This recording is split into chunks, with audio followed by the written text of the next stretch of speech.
Assalamualaikum warahmatullahi wabarakatuh. Salam sejahtera untuk kita semua. Om Swastiastu, Namo Buddhaya.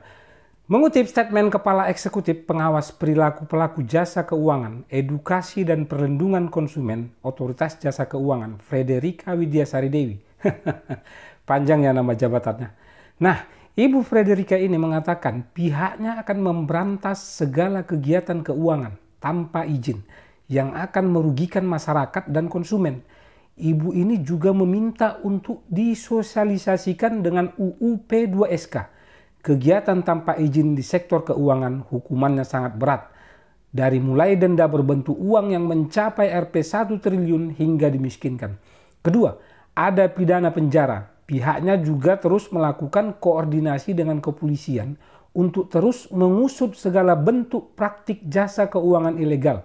Yang suka main-main dengan ini, eranya sekarang sudah berubah, kata ibu itu.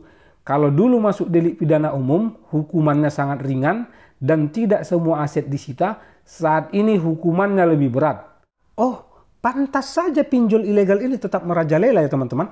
Ternyata dulu hukumannya itu masuk pidana umum dengan hukuman ringan. Padahal sudah banyak korban berjatuhan. Dan hukuman berat itu ternyata baru diterapkan belakangan ini saja. Sudahlah, saya juga bingung mau bicara apa ini teman-teman.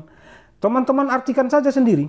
Jika yang ilegal dan sudah terang benderang melanggar aturan dan memakan banyak korban dari dulu hanya dihukum sangat ringan, apalagi pinjol-pinjol legal yang menerabas aturan.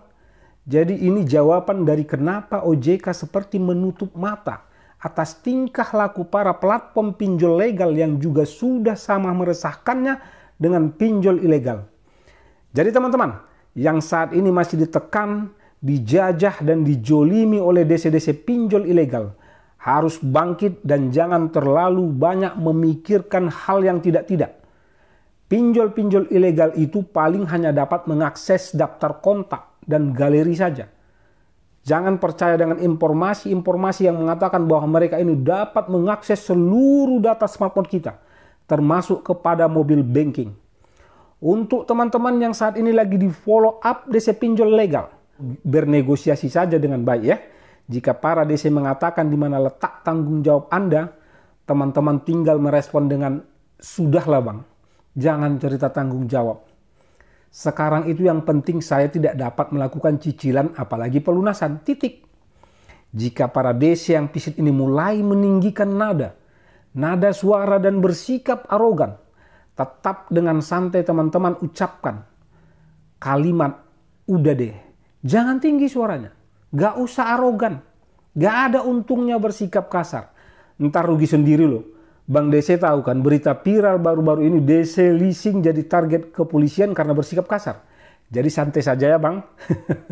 Jangan kucing-kucingan lagi dengan para DC ini dan menunjukkan gestur-gestur takut, malu dan sebagainya.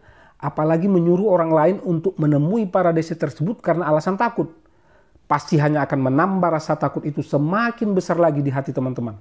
Jadi teman-teman harus menambahkan satu rutinitas lagi di kehidupan teman-teman semua. Menemui dan bernegosiasi dengan para DC ini harus menjadi salah satunya. Karena ini sudah konsekuensi untuk kita-kita yang galbay. Semakin cepat teman-teman menyadari dan menerima semua itu, maka akan semakin santai teman-teman dalam melalui tekanan demi tekanan dari para DC pinjol ini. Jadi teman-teman harus dapat menemukan cara dan trik tersendiri di situasi ini. Karena situasi dan kondisi galbay masing-masing orang pasti berbeda-beda. Level keberanian seseorang pasti tidak sama. Di sini saya hanya ingin menunjukkan garis-garis besarnya saja yang sesuai dengan pengalaman saya saat bekerja sebagai DC dan pengalaman saya saat galbay hampir setahun belakangan ini.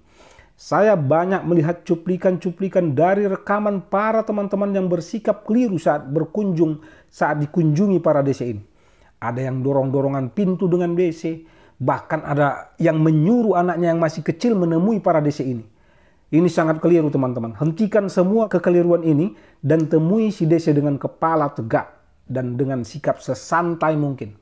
Stop melihat informasi-informasi yang salah yang menggambarkan bahwa para DC ini suka bertindak semena-mena saat melaksanakan tugasnya. Memang ada DC yang seperti itu, tapi itu hanya segelintir dan oknum saja.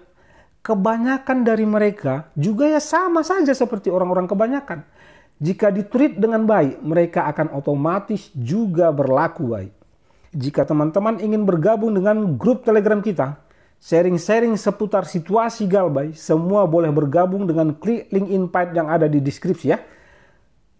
Teman-teman, perjalanan hidup kita masih panjang. Tetap optimis, kita pasti akan keluar dari situasi sulit ini as soon as possible.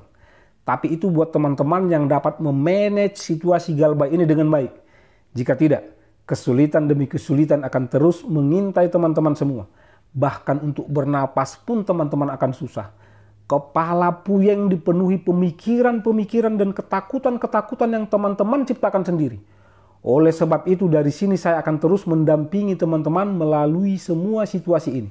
Dengan sugesti-sugesti baik untuk mentalitas teman-teman semua. Tetap semangat.